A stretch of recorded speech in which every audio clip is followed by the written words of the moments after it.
انسان اپنی توانائیوں کو، اپنی قوتوں کو، اپنے وسائل کو، اپنے ذرائع کو، اپنی ذہانت کو، اپنی فطانت کو، اپنی استعدادات کو خلق خدا کی بہبود اور بھلائی کے لیے سب، یہ خدمت خلق۔ بڑا پیارا شعر ہے، اغلباً مولانا روم کا ہے کہ طریقت بجز خدمت خلق نیست،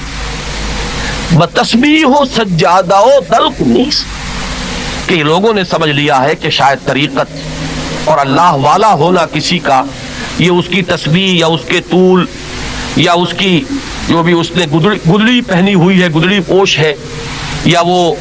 جائے نماز کے جو اس نے اپنے کندھے پر ہمیشہ کے لیے ٹکائی ہوئی ہے، تو یہ ایک مظاہر تو ضرور ہیں، علامات تو ضرور ہیں، ایک خاص ایٹیٹیوڈ ان لائف کے لیے یہ چیزیں بھی سمبلز ہیں، لیکن حقیقت طریقت یہ نہیں ہے۔ طریقت بجز خدمت خلق نیست، بتسبیح و سجادہ و دلق نیست۔ اصل میں تو طریقت کا اور تصوف کا اور یہ جو بھی راستہ ہے، اس کا جو اصل مقصد ہے وہ خدمت خلق۔ یہاں میں اس کی ایک مثال دیتا ہوں کہ جس سے وہ اس لفظ عبادت سے جدا ہو کر بات سامنے آ جائے گی۔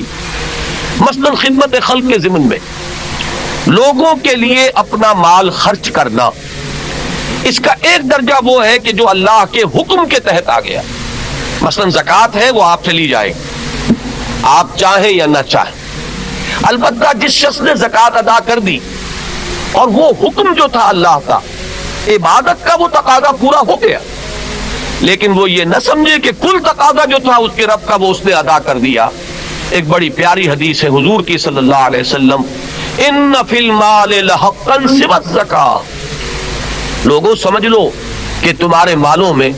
غربا کا اور یتامہ کا اور مساکین کا، ایک لفظ میں کہوں تو ہیو ناٹس کا، جو کسی سبب سے معاشی دور میں پیچھے رہ گئے ہیں، تم اگر یہ سمجھتے ہو کہ ان کا حق صرف زکوٰۃ کی حد تک ہے تو بہت بڑے مغالطے میں، بہت بڑی بھول میں ہو۔ ان فی المال لحقا سوی الزکاۃ، یقیناً مال میں حق جو ہے زکوٰۃ کے علاوہ بھی ہے۔ لیس البر ان تولوا وجوہکم قبل المشرق والمغرب، وہاں الفاظ آتے ہیں وآت المال على حبه ذوي القربى واليتامى والمساكين وابن السبيل والسائلين وفي الرقاب وأقام الصلاة وآت الزكاة۔ معلوم ہوا کہ زکوٰۃ، معین زکوٰۃ، یہ ایک علیحدہ شے ہے، اور انسان کا اپنے ابنائے نو پر کہ جو حاجت مند ہیں، ضرورت مند ہیں،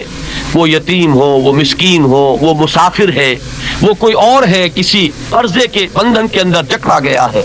غلامی کی کہیں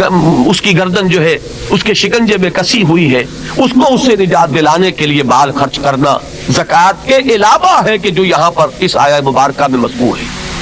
تو ایک بات تو اس سے واضح ہو گیا کہ ایک ہے حکم، حکم کے درجے میں تو بات آئے گی صرف زکوٰۃ، لیکن آگے اب راستہ ہے، یہ والنٹری ہے، اس میں آپ کو اختیار دیا گیا ہے،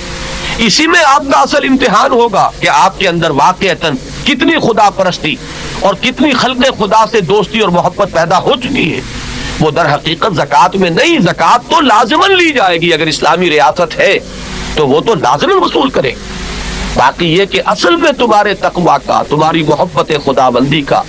تمہاری خلق خدا کے ساتھ دوستی اور محبت کا جو معیار ہوگا وہ اضافی قرض کے جو تم اللہ کی راہ